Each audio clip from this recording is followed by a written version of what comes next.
sommaire de cette édition, installation du nouveau chef d'état-major général des armées, Semga, Cheikh Wade insiste sur la discipline, force principale des armées.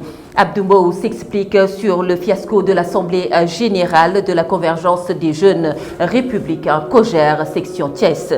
Le cousinage à plaisanterie, un ciment de l'unité nationale en voie de disparition. Non-respect des passages à niveau, les dangers guettent les usagers. Actualité nationale dominée par un violent accident sur l'axe Linguère-Matam. Bilan 2 morts et plusieurs blessés. Actualité internationale, le nouveau président du Niger, Mohamed Bassoum, investi ce vendredi à Niamey. En sport, rappel à Dieu de Alassane Dia. Il était le directeur technique de Teungueth FC. La revue de presse bouclera cette présente édition. Bonsoir.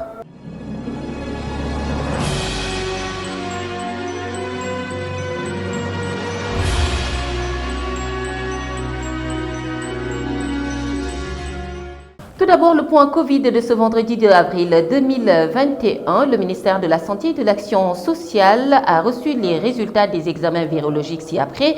Sur 1823 tests réalisés, 107 sont revenus positifs, aucun cas importé et 75 cas issus de la transmission communautaire. Le point Covid avec le docteur El Hadj Mamadou Ndiaye du ministère de la Santé et de l'Action sociale. Le ministère de la Santé et de l'Action sociale a reçu les résultats des examens virologiques ci-après. Sur 1823 tests réalisés, 107 sont revenus positifs, soit un taux de positivité de 5,87%. Les cas positifs sont répartis comme suit. Nous avons eu 32 cas contacts suivis par nos services. Aucun cas importé n'a été enregistré au niveau de nos différentes portes d'entrée aériennes, maritimes et terrestres. Et 75 cas issus de la transmission communautaire ont été répertoriés et répartis comme suit. La région de Dakar totalise 48 cas. Dans les autres régions, il a été dénombré 27 cas, dont 10 à Saint-Louis, 3 à Diourbel, 2 à Joal et à Kolda, 1 à Kaolack, Kédougou, Mboro, Saly, Sokone, Sédhiou, Somone, Tambacounda, Thiès, Vélingara et Ziguinchor. 98 patients suivis ont été contrôlés négatifs et déclarés guéris. 34 cas graves sont pris en charge dans nos services de réanimation. 2 décès ont été enregistrés ce jeudi 1er avril 2021. L'état de santé des autres patients suivis ou hospitalisés est jugé stable. Le ministre des Forces armées, Maître Sidiki Kaba, a expliqué la feuille de route du SEMGA. C'était à l'occasion de la cérémonie d'installation de Cheikh Wade, général de corps d'armée. Sidiki Kaba, que nous écoutons. Cet événement, bien que de tradition, est aussi empreint de fort symbolisme. En effet, dans un rituel bien consacré, cette cérémonie offre au chef d'état-major général des armées l'opportunité, au lendemain de sa nomination, de décliner devant les grands commandements et services et face aux drapeaux et étendards des unités son ordre du jour numéro 1, dans lequel il indique les axes majeurs autour desquels il compte exercer son commandement. Cette cérémonie traduit, en outre, la vitalité des armées, qui demeure une institution forte, nourrie de l'apport des différentes générations qui se succèdent à son service. Elle est enfin et surtout la marque de l'esprit de discipline et le signe de la cohésion des armées. Discipline et cohésion autour de leur chef, en l'occurrence le général de corps d'armée Cheikh Wade, à qui j'adresse d'emblée mes chaleureuses félicitations pour son accession aux lourdes et exaltantes fonctions de chef d'état-major général des armées. Le nouveau chef d'état-major des armées appelle à la discipline, force principale des armées. Il exhorte également les militaires à la retenue sur l'utilisation des réseaux sociaux. Cheikh Wade, que nous écoutons. Je demeure persuadé que toute entreprise militaire serait vaine sans la discipline. La discipline, force principale des armées. Et à l'absence d'un socle solide de valeurs cardinales, éthiques et professionnelles, qui consacrent aux armées leur véritable identité. En cette période où l'accès à la communication et à l'information s'est généralisé par le biais des réseaux sociaux, j'exhorte tout particulièrement les militaires à faire preuve de tenue et de retenue dans leur usage et du devoir de réserve auquel tous les personnels sont assujettis. En effet, dans la pratique, il est fortement probable que le fil très tenu de conservation et de défense du secret soit rompu, et souvent de façon insoupçonnée. J'en appelle aussi à cette valeur fondamentale, l'intégrité. Dans son sens le plus profond et le plus large,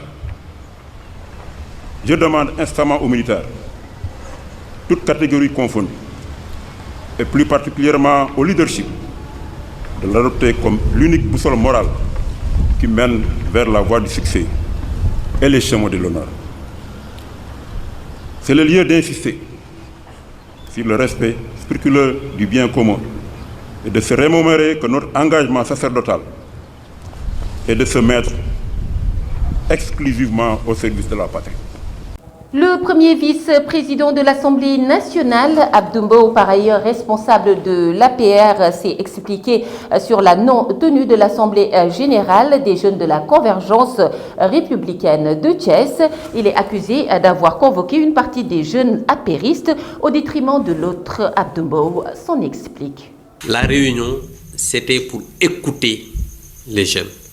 La réunion, c'était pour savoir comment eux, ils comptent s'organiser.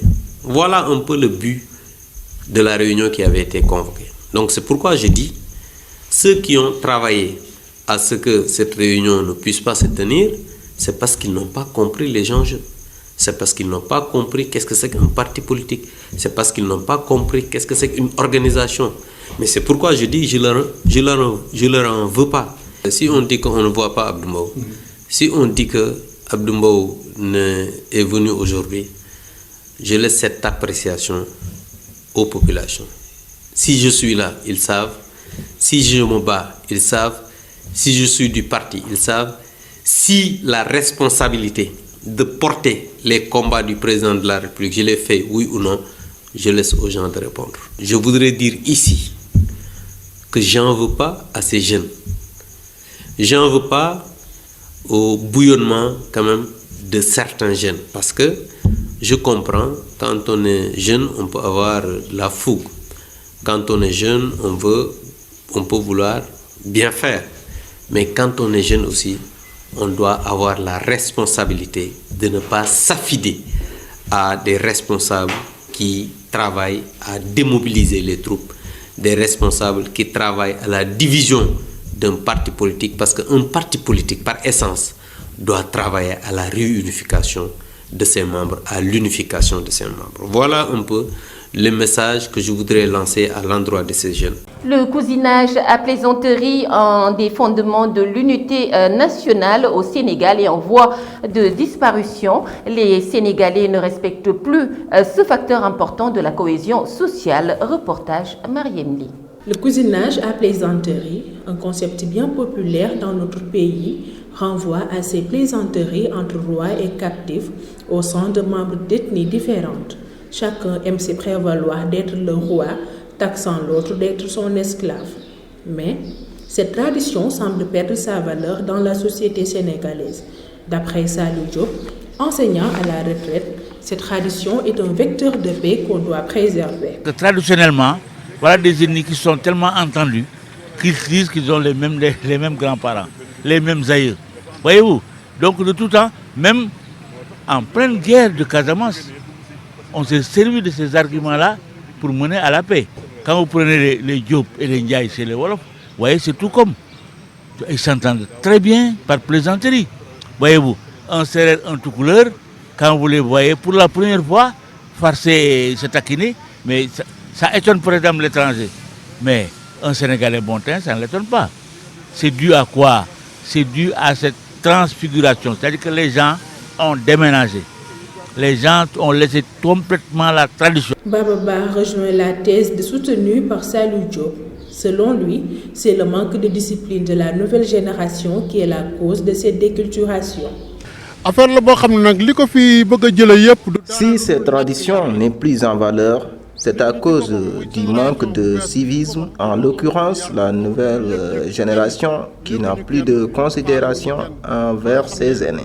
Notre souhait est que cette tradition soit préservée car elle est primordiale dans la gestion de la paix au Sénégal. Elle est également à l'origine de cette sécurité entre les différentes ethnies.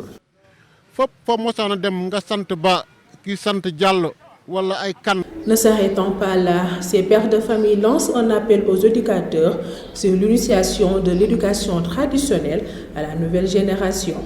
Les populations thiessoises sont-elles conscientes des dangers qui les guettent au quotidien sur les passages à niveau? Les avis sont diversement partagés. Nous attirons l'attention des gens pour vraiment dire de faire beaucoup attention parce qu'un train peut enclencher un autre. Parce qu'actuellement, il n'y a pas beaucoup de circulation. C'est pourquoi les gens ils se mettent même sur les rails en attendant que le train passe, or que c'est très dangereux. Parce que s'il y avait la circulation comme avant, vraiment, c'est pourquoi on dit qu'un train peut enclencher un autre. Un train peut rentrer en gare et un autre train peut sortir de la gare. Et là, si vraiment c'est le cas, vraiment ça peut être très dangereux pour les gens qui sont sur la voie. Oui. Non, très rarement, mais une fois il y en a eu quand même. Une fois il y en a eu. Il y a eu une voiture que, heureusement, il n'y a pas eu de dégâts matériels. Il y a eu des dégâts matériels, mais pas de perte en vie humaine. Oui. Vraiment, une fois, oui. J'ai assisté à ça une fois. Il y a une fois aussi, il y a un camion que le train a percuté ici. Heureusement aussi, il y avait un dégât matériel, mais pas de perte en vie humaine. De la fin, c'est-à-dire de vraiment dire aux passagers vraiment de prendre toutes leurs dispositions pour éviter de se mettre sur la voie. En tout cas, si la sonnerie sonne, il y a le feu rouge qui s'allume, vraiment il ne faut pas se mettre sur les rails. Parce que ça peut être dangereux pour eux, mais peut-être qu'ils ne savent pas le risque qu'ils courent. Or que ça peut être très dangereux. Vraiment, nous continuons toujours à dire aux gens de faire beaucoup attention. Même en tant que cheminot retraité, quand on est là, quelquefois on est obligé de dire aux gens de s'arrêter. En tout cas, c'est pour éviter qu'il y ait des accidents ici. Parce que ça peut être très dangereux pour tout le monde.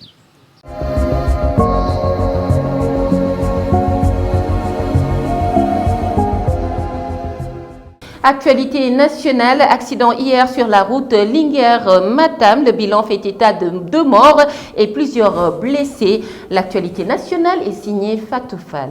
Démarrons les actualités nationales avec un violent accident survenu ce jeudi sur la route de Linguère à hauteur du village de Dahoba. A coûté la vie à 2 individus. Le bilan fait également état de 13 blessés, dont 9 graves. Les dépouilles des victimes ont été déposées à la morgue de l'hôpital Makatlo par les sapeurs-pompiers de Linguère et les blessés admis au service d'urgence du centre hospitalier. La gendarmerie de Linguère a ouvert une enquête. L'ex-sénatrice Aïda Diongo, néanmoins tête de file du réseau des amis et sympathisants d'Aïda Diongo, Rassan a officialisé ce 1er avril son adhésion à la mouvance présidentielle. C'est à travers une rencontre tenue à Dakar dans l'après-midi qu'elle a signé son entrée dans Benno Bokk Yakaar en présence du frère cadet, chef de l'État Alioune Sall. L'ancienne sénatrice entamait une tournée nationale prochainement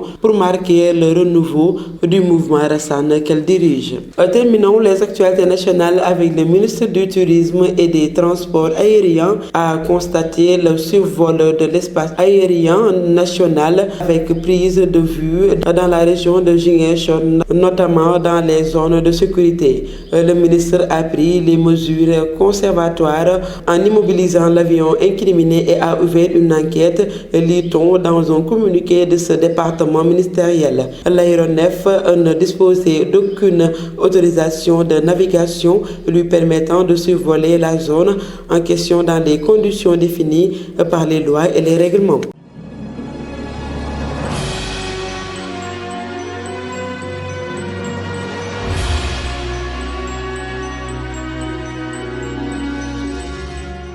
Actualité internationale, Mohamed Bazoum, le nouveau président du Niger, a été installé en ce jour en présence de 13 chefs d'État et de gouvernements africains. L'actualité internationale, c'est une affaire de Ramatoulaye Sissé. Nous démarrons l'actualité internationale par l'investiture de Mohamed Bazoum, intervient dans un contexte tendu alors que son élection est toujours contestée par l'opposition. Qu'une tentative de coup d'État a échoué dans la nuit de mardi à mercredi et que le pays a connu ces 15 derniers jours les attaques terroristes les plus meurtrières de ces dernières années.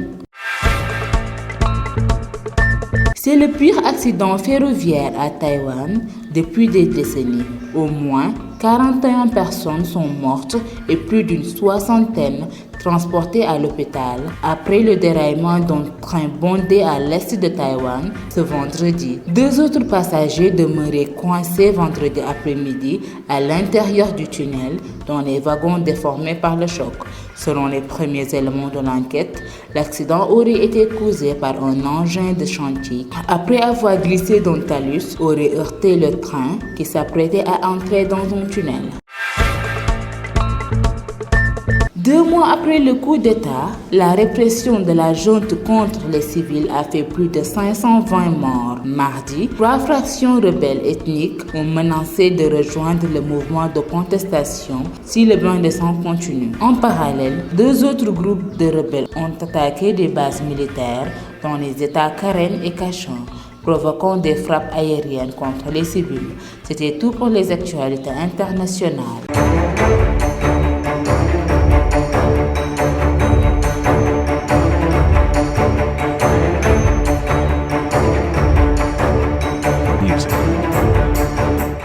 En sport, Alassane Dia, le directeur technique de Teungueth FC, a tiré sa révérence.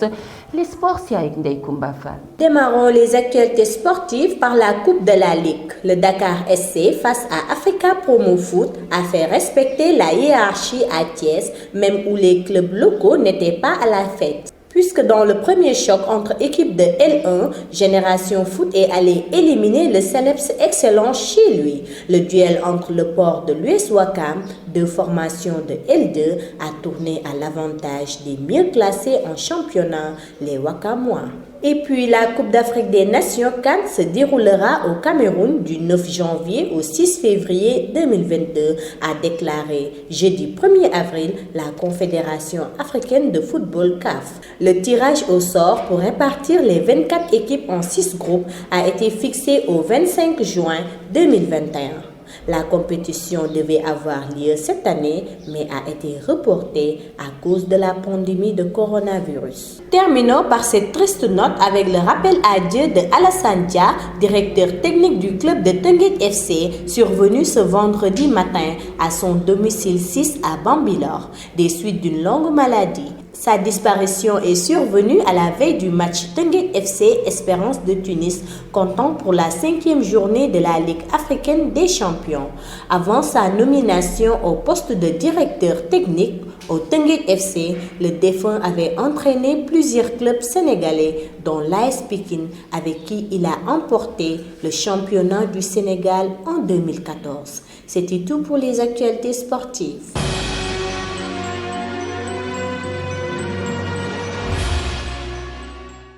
À présent, la revue de presse. Bienvenue.